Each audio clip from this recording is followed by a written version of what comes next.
to peace. So by the time I came home, which was the summer of '46, I came back to go back to college because I had not done my senior year. So I came back in September of '46 to get my senior degree. And at that time, I had already spent more than a year in what would be a civilian type of atmosphere. So I didn't have any of the ill effects of leaving a bombing area to come into a civilian home and going back to the bombing area. This is what the thing is. So, and everything I talk about, incidentally, was as far as the 1940 World War II Army. There'll never be another war like this, because we had, men galore, and today they don't fight for land, which is what we fought. As long as we could fight to take German land back to us, the war was on. Once we captured Berlin and all that, the war was over. So this is a case of measuring success in terms of land occupied. Today, and Korea was pretty much that same way, but Vietnam was pretty much just of a fighting area. You went in, you soldiers went in to kill as many of the enemy as you could, and then it pulled it right back, so we didn't hold on to property.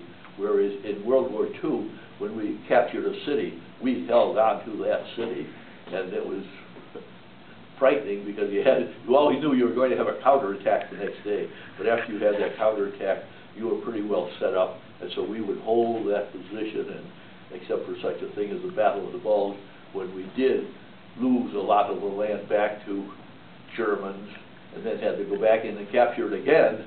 Except for that, we pretty much, as we moved forward, always held on to what we already had beforehand. So I never ran into any of the problems that I read about today, where the poor people are, right there in the middle of the war, to get on an airplane, come back to Boston. And, you're like, whoa, what's going on here? Because everybody's a civilian back here. But then they get another plane to fly back to Afghan. Oh no! So what the trouble they're going through mentally is something that we never had to experience, and I can explain that. And none of my men that I know of had any mental problems, because likewise, when the war ended, they were assigned to occupying Germany for the better part of a year. So they went from a combat condition to a peace condition to coming home. So it made a different life entirely. Yes, ma'am. I noticed your family portrait of all of your siblings in Yes. uniform is really striking.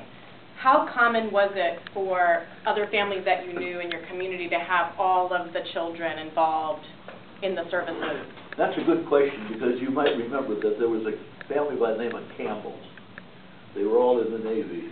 There were 5 brothers who were in the Navy, all on one ship. And the ship was